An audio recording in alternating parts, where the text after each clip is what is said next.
Hello बच्चों, 9वीं कक्षा के हिंदी पाठ में आपको फिर से स्वागत है। आज हम कवि प्रदीप जी लिखित साबरमती के संग एक प्रख्यात कविता पर कुछ विचार करने जा रहे हैं। कवि प्रदीप न केवल कवि थे, सही तौर पर वो एक गीतकार थे। पुराने जमाने की जितने भी चलचित्र हैं, अनेक चलचित्र की जो गीत है कवि प्रदीप ने लिखे थे, जैसे कंगन, बंधन, नया संसार, अनजान, झूला, पूर्ण मिलन, किस्मत आदि कई हिट फिल्मों के गीत प्रदीप जी ने लिखे। लेकिन आज हम जो चर्चा करने जा रहे हैं उनका एक प्रख्यात कविता है, वो है साबरमती के संग। सबसे पहले हम शीर्षक पर गौर करते हैं। साबरमती, साबरमती एक आश्रम है। वहां पर वर्धा समिति है जो जहां से हिंदी की प्रचार की जाती है।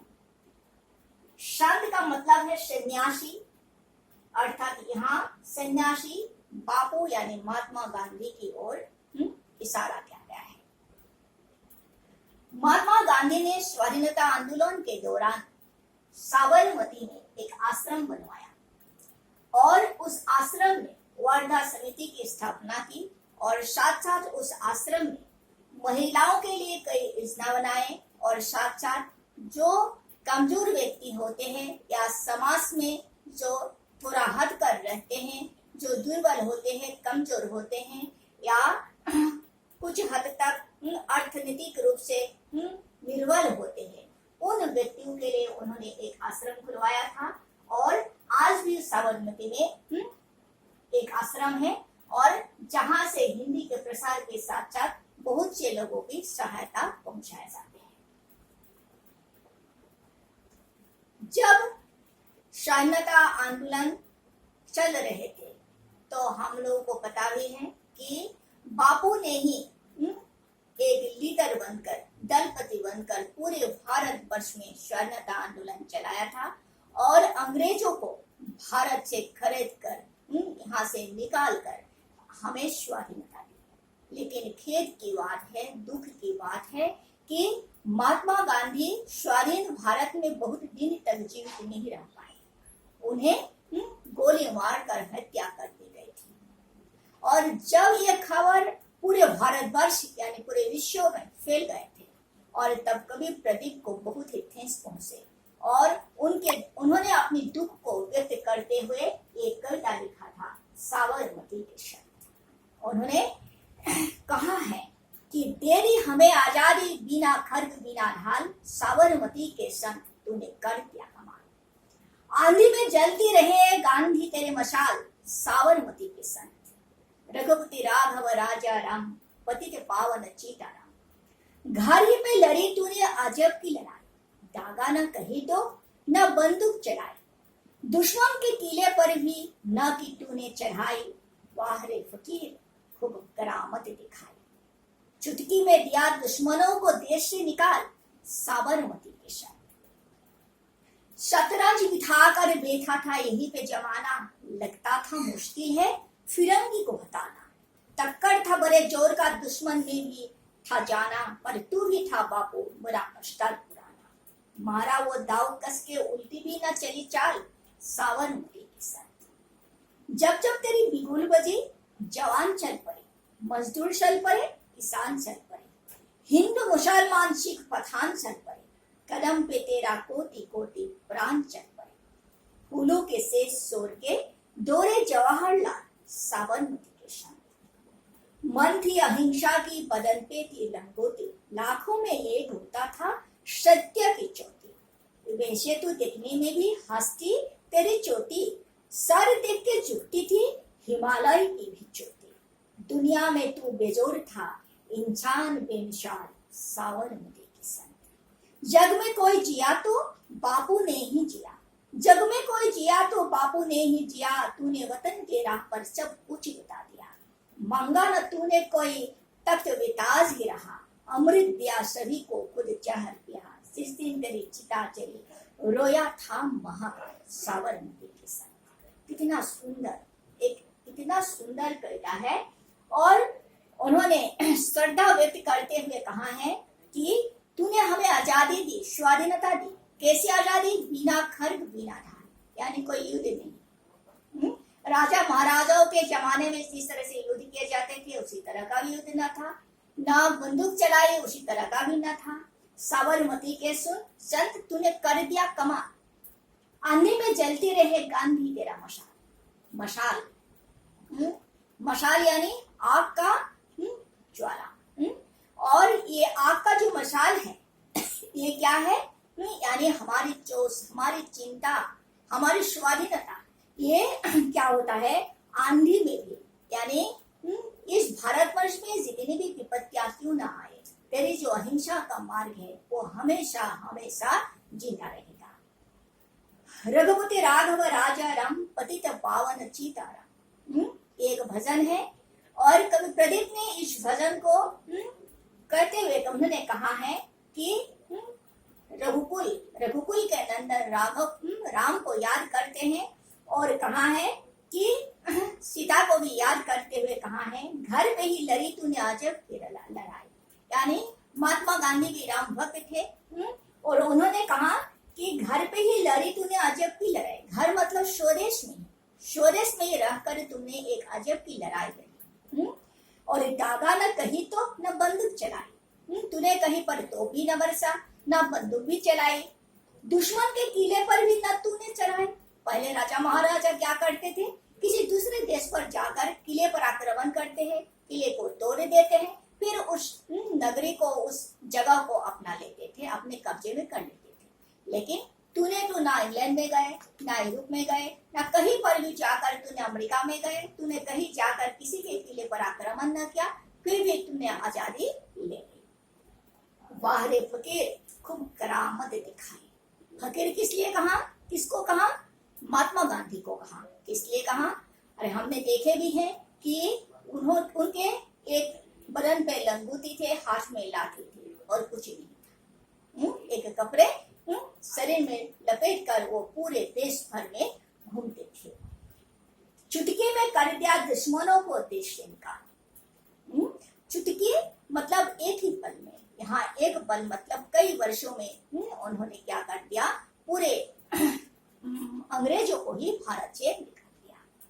शतरंज बिठाकर बैठा था यही पे जमाना। जिस तरह शतरंज जब हम खेलते हैं तो क्या होते हैं? दो दल होते हैं, दो व्यक्ति होते हैं, और तो क्या करते हैं? चाहते हैं किसके राजा को खा दिया जाए। और यहाँ पर क्या करते थे? पूरे जमाना शतरंज, यानी एक ब्रिटिश एक भारतवासी, दोनों एक तरफ अंग्रेज थे, एक तरफ भारतवासी थे, और पूरे विश्ववासी देख रहे थे कि कौन किसको खा सकता है।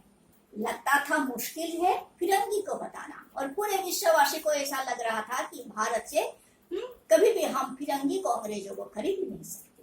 टक्कर था बड़े चोर का, दुश्मन भी था जाना, और अंग्रेज भी जानते थे कि हमारे हाथ में बंदूक तो कुछ भी गोला बारूद न होते हुए भी हम बड़े जोर के क्या थे? टक्कर लेने वाले थे। पर तू भी था बापू बड़ा उस्ताद पुराना। लेकिन हे बापू, हे महात्मा गांधी, तेरे सोच, तेरे विचार बहुत उच्च थे, और तेरे विचार के बल पे ही क्या करते थे? हम फिरंगी को यहाँ से भगा सके। मारा वो दाव कस के उल्टी भी न चली चाल। और जो ब्रिटिश थे, अंग्रेज से शिक्षित थे, उनके हाथ में पूरे विज्ञान बने हुए थे, फिर भी वो क्या नहीं कर पाए? हमें अपने कब्जे में अनेक से अनेक दिन तक रख नहीं पाए। जब जब तेरी बिगुल बजी जवान चल पड़े। बिगुल एक ऐसा वाद्य होता है जो युद्ध के समय बजाया जाता है, जो शुरू होते हैं और अंत होते हैं। और यहाँ कवि ने, प्रदीप ने कहा है, यानी यहाँ बिगुल यानी महात्मा गांधी के आवाज। और जब जब तुमने आवाज उठाई, पूरे भारतवासी तुम्हारे पीछे पीछे चल पड़े। कौन चल पड़े? मजदूर चल पड़े, किसान भी चल पड़े, और साथ साथ सभी धर्म के लोग, हिंदू मुसलमान सिख पठान सब चल पड़े। और कदम पे तेरा कोटि कोटि प्राण चल पड़े। तेरे कदम में कदम रखकर पूरे भारतवासी साथ होकर चल पड़े। किस लिए चल पड़े? अंग्रेजों को भारत से निकालने के लिए। फूलों के शेष शोर के दौरे जवाहरलाल, यानी जवाहरलाल भारत के जो पहला प्रधानमंत्री थे, उन लोग बहुत ही क्या थे? अमीर थे।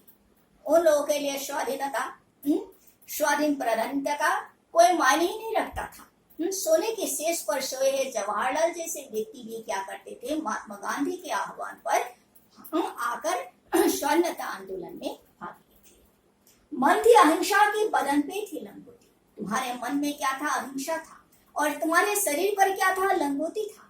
लाखों में लिए घूमता था शक्ति की शोटी, लेकिन तुम्हारे शरीर में जो कपड़े थे वो इतने सजे धजे कपड़े नहीं थे, देखने लायक कपड़े भी नहीं थे। लेकिन तुम्हारा जो मन था, तुम्हारे मन में जो अहिंसा और सत्य की भावना था, उसी को लेकर तुमने अंग्रेज को यहाँ से निकाल सका। और लाखों में लिए घूमता था सत्य की शक्ति, और तुम्हारे मन में सत्य की भावना थी। वैसे तो देखने में भी हस्ती तरी चोटी, और तुम एकदम मोटा ताजा एक बड़ा आदमी नहीं था कि जो देखकर लोग डर जाए। तुम एक पतला दुबला पतला व्यक्ति था, और जिसे देखकर कोई नहीं डरते थे। सर देख के झुकती थी हिमालय की भी चोटी, लेकिन तुम्हारा ये छोटा सा कद देखकर भी कोई क्या करता था? हिमालय जैसे चोटी भी क्या करता था? अपना मस्तक नीचा करता था, यानी तुम्हें सम्मान प्रदर्शन करता था। दुनिया में तू बेजोड़ था, इंसान बेनिशान, और यानी तुम्हें ऐसा इंसान था ये पूरे दुनिया में तुम जैसे व्यक्ति और खोजने से भी नहीं मिलेगा। हे साबरमती के सन, जग में कोई जिया तो बापू नहीं जिया। कभी प्रदीप ने कहा है इस संसार में आज तक कोई जिया है, यानी प्रदीप जी का मानना है कि जब तक ये संसार रहता है, जब तक ये धरती रहता है, विश्व रहेगा, और तब तक बापू जिंदा रहेगा, और कोई जिंदा नहीं रहे या ना रहे। तूने वतन के राह पर सब कुछ लुटा दिया। तुमने अपने स्वाधीनता के लिए, देशवासी के लिए, देश की स्वाधीनता के लिए सब कुछ अपना सर्वस्व त्याग कर दिया। मांगा ना तूने कोई तख्त बेताज ही रहा। हम जानते हैं कि स्वाधीनता होने के बाद वो चाहता तो भारत का वो प्रथम प्रधानमंत्री बन सकता था, लेकिन ना वो राष्ट्रपति बने, ना वो प्रधानमंत्री बने, और बल्कि वो दूसरों के हाथों से गोली खाकर मर गए। इसलिए कवि प्रदीप ने कहा है, मांगा ना तूने कई तख्त बेताज ही रहा। बेताज यानी मुकुट विहीन सम्राट, यानी तुम्हारे शरीर पर, तुम्हारे सिर पर कोई भी क्या नहीं हुआ? ताज नहीं रहा। यानी तुम हमारे राजनीतिक दल में नहीं आए, तुम हमारे स्वाधीनता के बाद तुम प्रथम प्रधानमंत्री या राष्ट्रपति नहीं बने।